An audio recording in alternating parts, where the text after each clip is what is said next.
All right, welcome everybody. My name is Joel Fury. For those who don't know me, I'm the Director of Campus Planning, Design, and Construction. I've been at Syracuse University for about 8 years now. I came here from the Navy as an officer on surface ships, originally from Syracuse. Today we're here to discuss the future of restroom signage on campus. So today's forum is a result of the Chancellor's Working Group on Diversity and Inclusion to advance diversity and inclusion on Syracuse University campus. Among the workshop's 18 short recommendations is to, one, to conduct a comprehensive accessibility audit of university spaces and update the campus access map, including all gender bathrooms. So that's why we're here today. Today's forum, which comes on the heels of 80 new private all-gender accessible restrooms being created on campus over the past summer, will seek to identify the campus's community preference as it relates to the design of the future signage. The forum will explore many options, such as all gender, gender-neutral, single occupancy, and others, so it's going to cover all restroom and bathroom facilities on campus. And it's important to note the university now has 708 all-gender bathrooms on campus, many of them located in the residence halls. Once we hear from you today, a focus group will identify the work, the pentagram will take that from there to come up with some more schematic options. There'll be another round of feedback, and it'll come to the point of having a couple design alternatives that the campus community will vote on in November.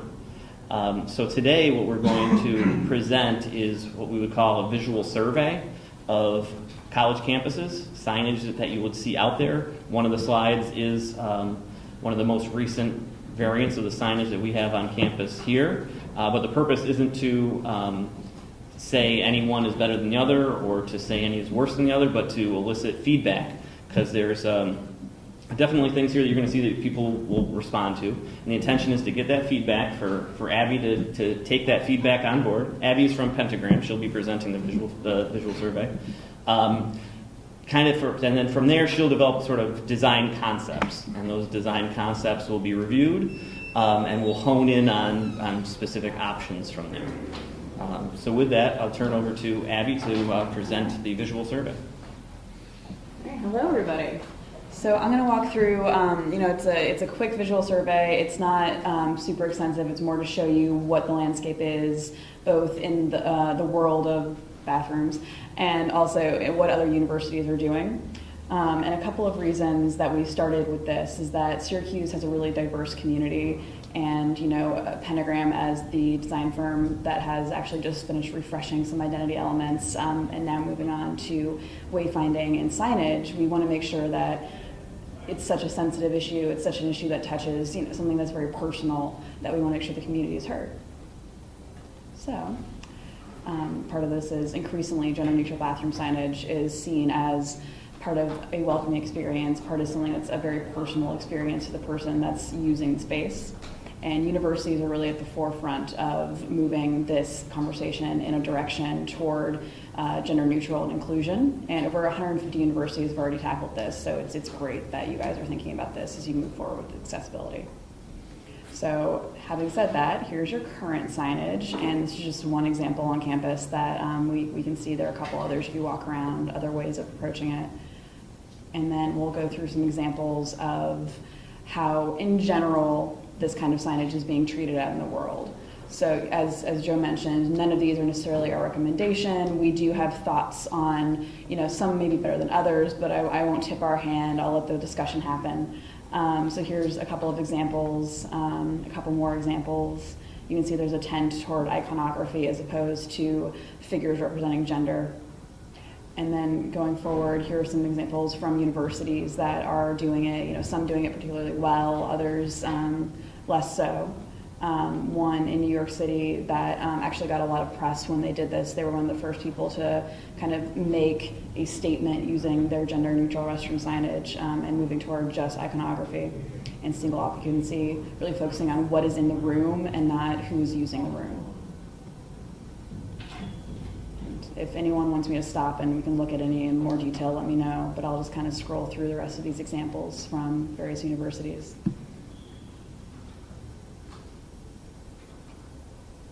You can see one solution that many universities are using, and many spaces in general are using, are kind of the people figures that are a little bit chopped in half. That's one that's pretty common that we see when we go through the survey.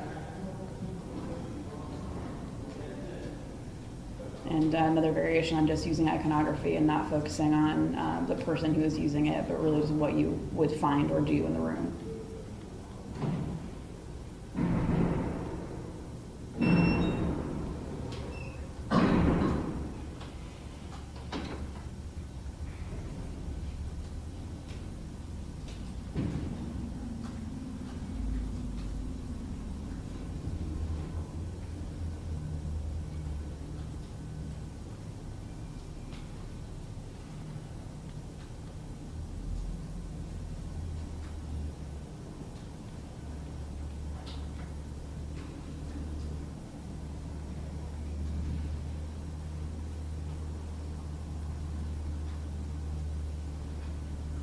It's exciting stuff, right?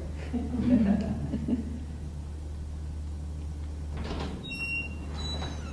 that's the last one. So I'll scroll back up to one of our kind of survey summary slides, and I will let Tara and Brittany kind of lead a discussion from there.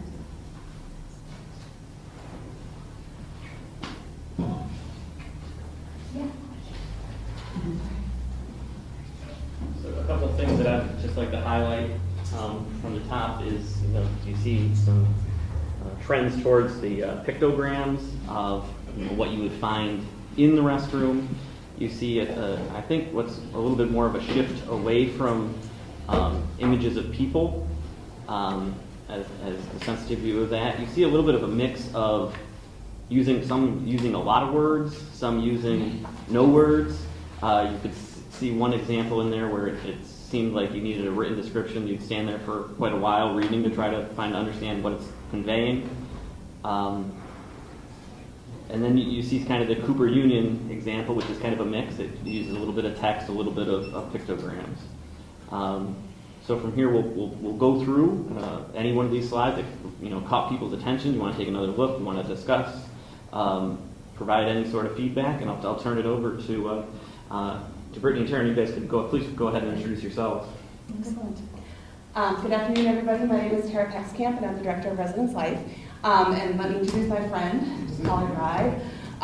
But over the last couple of months, I've had a different perspective on accessibility on campus, which has been very informative. And I think also just in thinking about our bathrooms and restrooms and how we're labeling or not labeling them too, is important conversation for our campus. So thank you for coming in for your time today.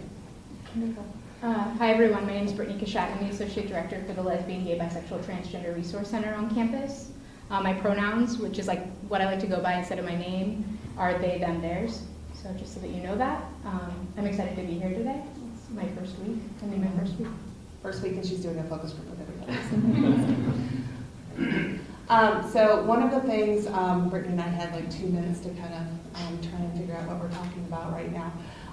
But it's some ground rules for our conversation, because folks might certainly have some thoughts or ideas and be pretty passionate about one of the symbols or signs or not as we go forward. But just want to make sure that this is a respectful and open conversation. And so hopefully folks are able to kind of join in that spirit as well. So folks might disagree, and that is absolutely a-okay. And again, we want to kind of hear thoughts and voices. Yeah, so on that thought, just I like to say like one diva, one mic. So if one person's talking, we show them respect, we actively listen, and then it can be our turn to speak as well, right? So to echo that. Don't have to agree, but just so that the conversation can remain mutually respectful. So one diva, one mic. Yeah. So to kind of get things rolling, does anybody have kind of an initial reaction or impression, pro or con, with any of the kind of language, symbols, signs that we're seeing here?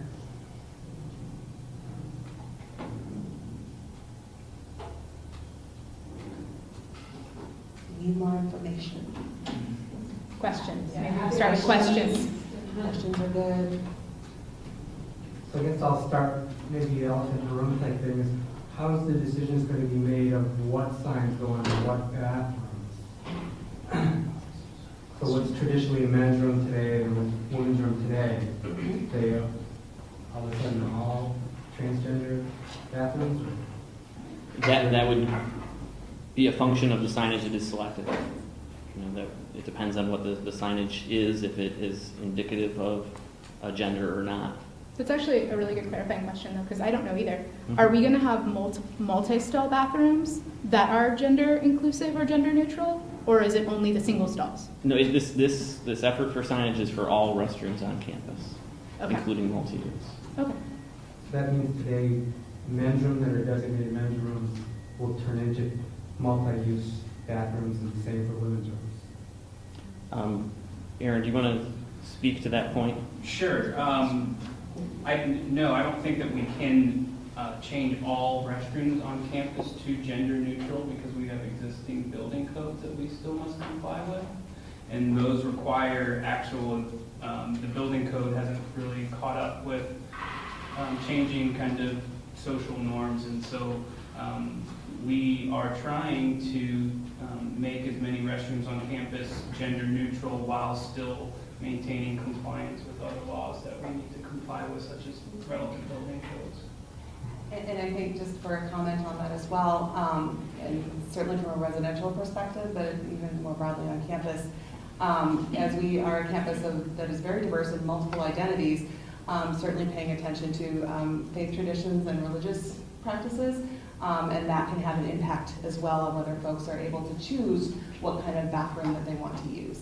And so there are folks who want the single gender, want it identified male-female, as well as folks as we're looking at kind of a more broadly inclusive, all-gender type of restroom. And I'm sorry, I should have introduced Aaron Zukovich is the campus ADA coordinator. Happy to be here. Yeah, sure. I think for me, I very much appreciated, I believe you called them like the pictogram, the icon. Yeah, like icon based or Yeah. picture based, where there's no figure or it's typographical. Yep. So I very much appreciated, especially the difference between like the toilets and like the urinals, as opposed to both having like a male figure and a female figure, because I think that still sets up like a binary on campus. And so if we are being gender inclusive, that can feel a little exclusionary for some folks. But if you're saying like, here's what's behind these doors, pick what you need, that could possibly be a little different. So part of what I hear Rachel talking about then is focusing on the pictures and what is in the facility as opposed to who is using the facility, which I think Abby is part of the language that you had used as well. Do folks have thoughts about that? Pictures, a picture of a toilet on the door, welcome to SU, kind of a piece of that.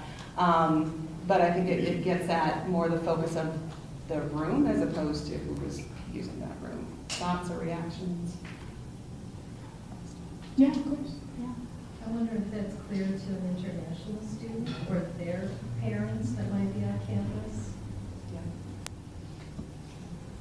Because there was multiple representation, is it in profile or, depending on, there's a couple different representations here of a toilet or a urinal. And if you do that, if you have more text and more options, you also try to still have to do the tactile rail piece to that, so you're going to have an even bigger piece at the bottom, Right. Mhm. right, for that. Code letters, yes. If we're also thinking about international students and international families, are we thinking about making the text available in multiple languages as well? Because I think that we've gotten some feedback from students that they're frustrated with how English-centered our campus can be. I think Michigan State has done some good work with signage that is in multiple languages, kind of for families as well as students.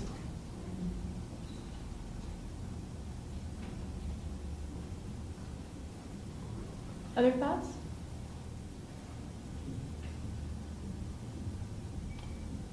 Looks like a lot of thinking. Can someone just outline what the process is going forward? So there's going to be surveys done, conversation, recommendation? Yes. Or So Abby's here to collect that unfiltered feedback. We will be receiving that and turning that into some conceptual ideas of design alternatives for further feedback, and then that would guide the final 3 options. And the goal is to have this up by when? Have a selection made in November For January? to begin implementing it next semester. Yeah, because we do have, probably 1,000 signs or more. So it's gonna take a little while, but it'll be a phased implementation. Any feelings on the amount of imagery versus text, or pictogram of items versus people? I think it's challenging with the language, particularly when you're thinking about adding other languages. You're always going to miss somebody. So maybe it is more helpful to have the pictures. And I don't know, are there more universal pictures that could be used? That's something maybe Abby can speak to. Like, from so experience. if I'm in Europe, are there different pictures that are used? If I'm in another country, is there different pictures that maybe that helps to get everybody? Yeah, our visual survey mostly extended to, as you can see, universities, because that was the context we were looking at. But I think it would be interesting to survey and see what other countries are doing.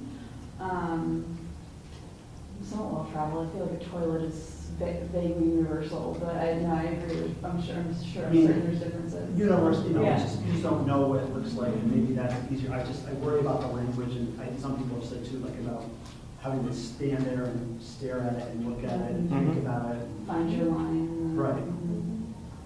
Maybe if you think about the folks in your offices, in your buildings, the students that you're working with, students in classes, that kind of thing, or residence halls, at a program, at an event on campus, how might, they be reacting or react to different things, problems that you might foresee. The pictogram, the use of restroom though fits with more of how we label other space on campus. We don't label other space about who's going to use it. We label it as IT or electrical or classroom, etc.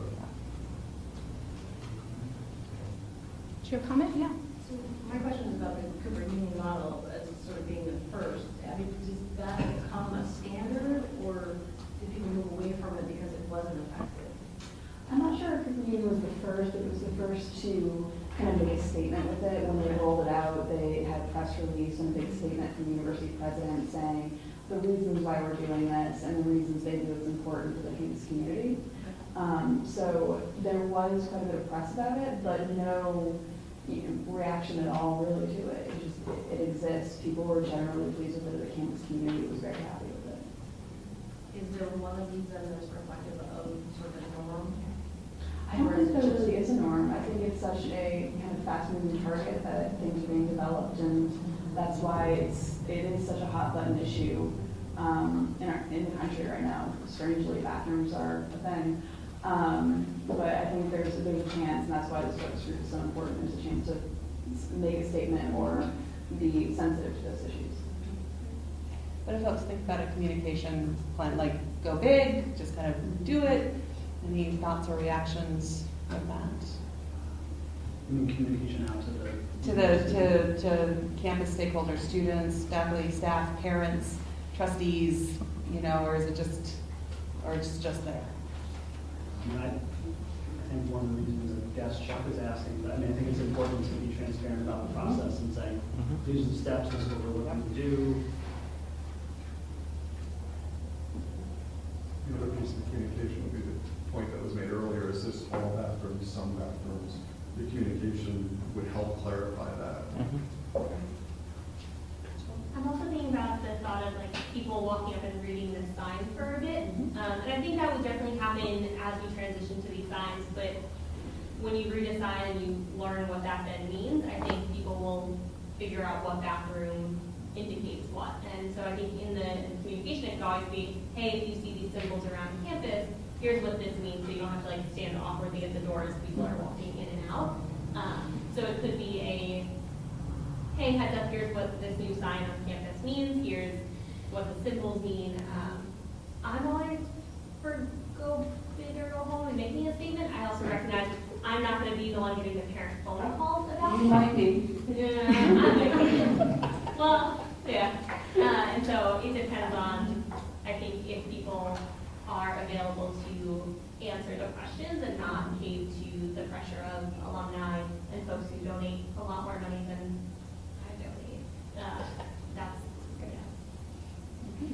this process and the selection and implementation would definitely be highlighted by new services to make everyone on campus aware, and likely also incorporated in some of Tara's programs as they welcome new students to campus. A lot of folks' programs. Joe, is any of this coming Braille? Is that coming to play? Yeah, there is the code requirements, as Brenda could speak to, in terms of we are required to have Braille on the signage to meet New York State code For the text. for the text. It says restroom, Braille, restrooms in Braille. If it says more, there's more. There's more Braille, yeah. So some of these very wordy options could turn into a very long series of Braille. Are there anything icons that folks are like, no, stay away from that? That's a good question. Feedback that I've heard personally is the pictogram of kind of a half dress, half pant is I've heard some dissatisfaction with that particular option. I think we already asked, but maybe to reiterate, what, do folks feel stronger towards the picture that's like images of people versus the what's inside, right? A toilet, a sink, a urinal. Do folks lean one way or the other? Given Aaron's feedback right there, people are more dissatisfied with the people aspect, maybe is the toilet aspect to go forward with if we go the image route.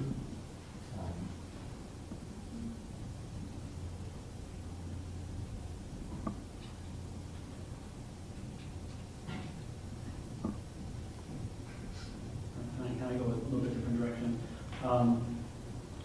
Restroom signage is not just about the signage that's right at the restroom, it's also about directional to say where the restrooms are. If I walk into a place and I don't know where they are, I'm just saying, is restroom standard language, arrows, that kind of thing, is that been included in the discussion? So the process that the look at all signage on campus, from wayfinding to building signage to signage within the building, is under the scope, within the scope of what Pentagram's providing our services for in terms of signage for the campus.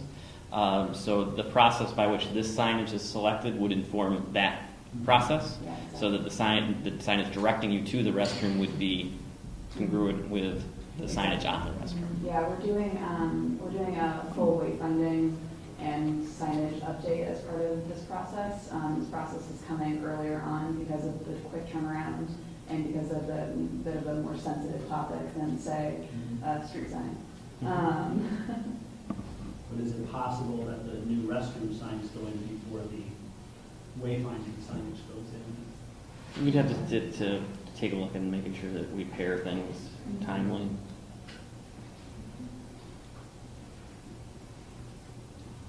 Thoughts or questions or things that we haven't thought of a creative way to kind of pull information out? Any thoughts on these more wordy options? They We seem. don't seem consistent with the urgency of having to use the bathroom. They also, some of them seem to, maybe they're not necessary in every restroom, but some of them seem to speak to the university's policy or philosophy Like the more social on restroom justice signage. kind of event. And then they're paired up with a sign that specifically speaks to that restroom. Is there a thought that that's something that might be necessary, or is that something that's more effectively communicated by the university via other platforms like Accessible SU or through different departments? We don't do that for mobility issues. I mean, right? I mean, that's a center for those questions, comments, feedback. I think part of the question is this a moment for an educational opportunity?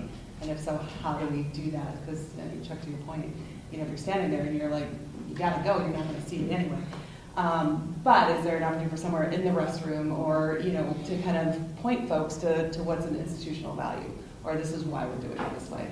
And again, going back, thinking of some of the questions that we might get of, what do you mean my daughter is sharing a restroom with so-and-so down the hallway? Or, some of those practical pieces that we need to explain at times. So. Sure, the assumption is every building on campus would have one or more gender-neutral bathrooms? Yeah, I could speak a little bit to that in terms of single occupant accessible restrooms that we've been building many across campus, and we have three more right now in the queue, 2 going out to bid to be constructed as early as semester break.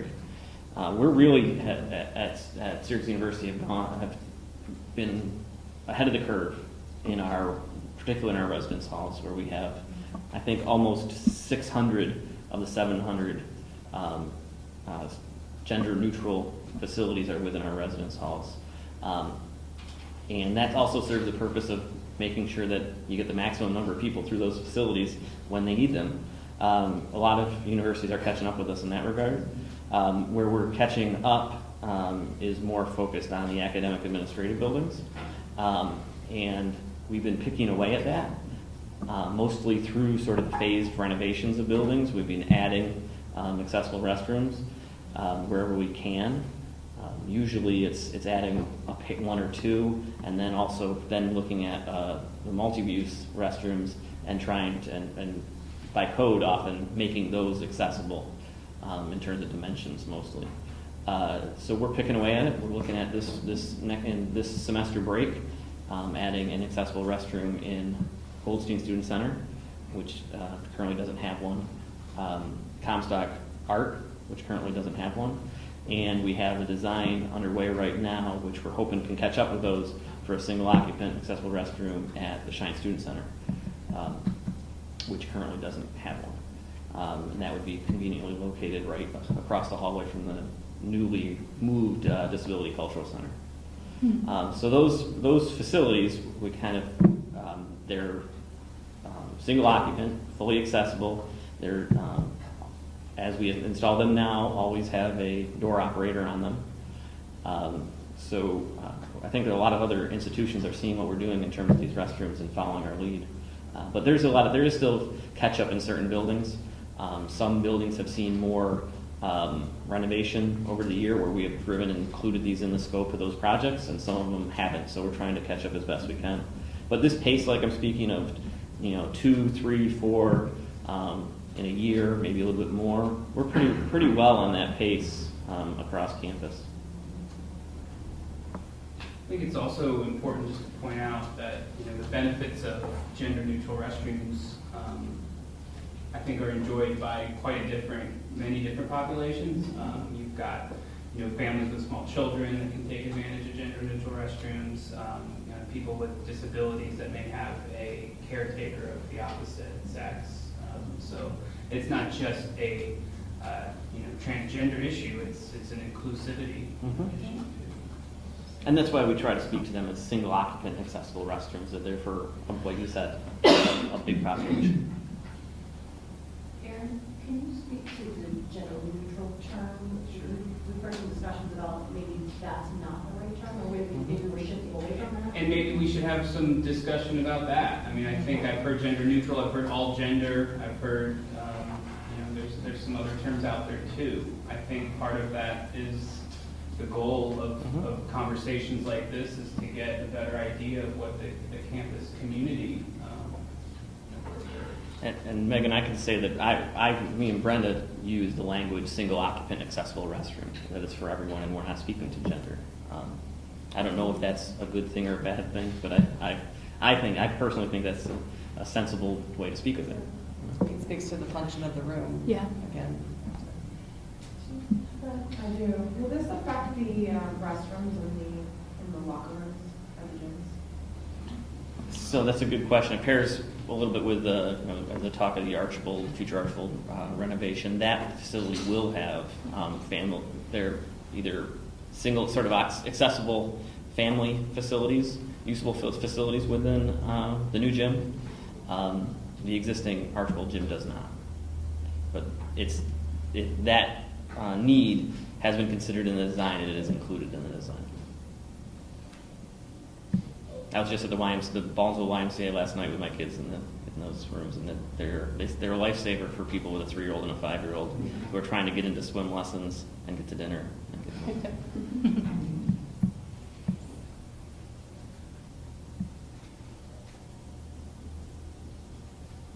Question? One of the reasons when you listen to all genders has to do with safety. Safety, to what extent does safety put into consideration in this new assignment or the signages that you're doing? Well, I can speak to the single occupant accessible restrooms, which are equipped with what we call it like a dormitory lever set that is deadbolt lockable and opens with a single turning action, so people can feel safe, and that is another aspect of those single occupant accessible restrooms that does speak to safety. Unfortunately, we don't have a representative from public safety, but we can take that on board, definitely, and consider that.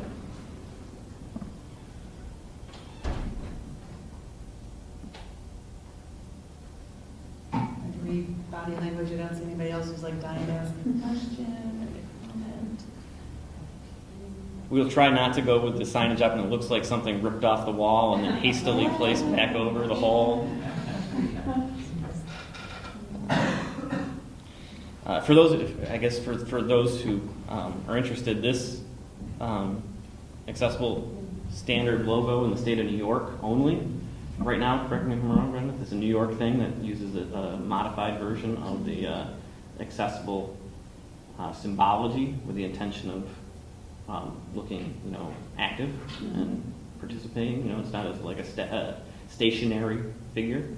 So, if you're interested to see why, if you travel around and you notice in other states, you only see that logo in New York.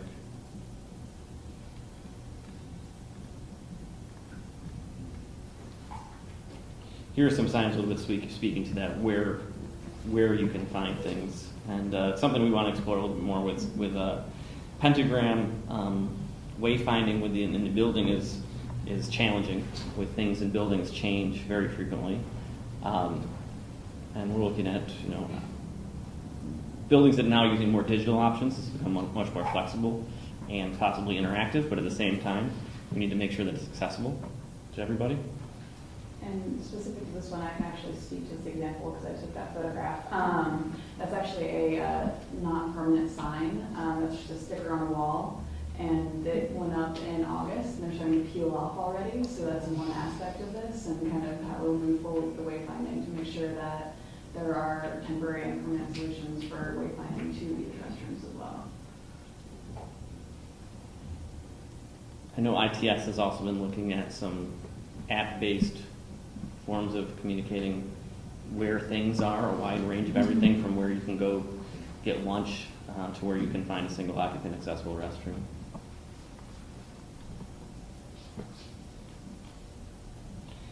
I think that symbol is confusing, the round level, the arrow, which I'm sure has a name. And you could also see here, as an example, sort of the hasty response. It appears that that sign is placed above an existing sign to likely further confuse people.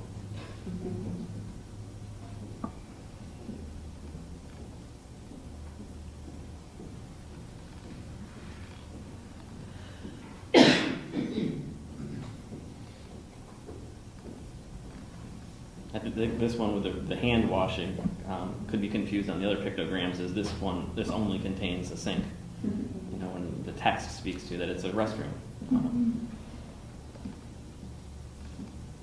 I think for locations like residence halls, locker rooms, the athletic facilities, they'd have a shower symbol of some sort as well to indicate that. Or some of our bathrooms also have tubs, so kind of that piece of it as well.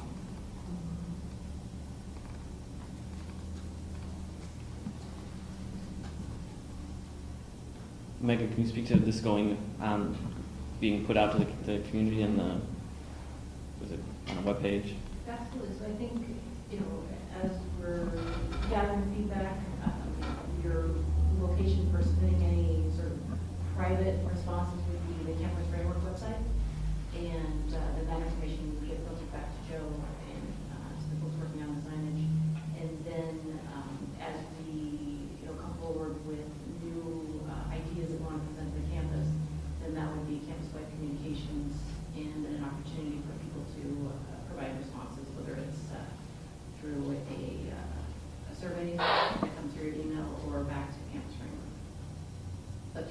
process, you can always bring information back to campus for anyone. And in addition, Jill mentioned the focus group that we're going to be putting together. If anybody's interested in participating in that personally, then they should just let Joe know. And that's going to be headed up by Dee Gonzalez and with Joe's help. Great. And if you want to ask individual questions afterwards, we'll be here. We got some time in between this presentation and the presentation on the furnishings for the plazas on Einhorn Walk after this. Great, thank you.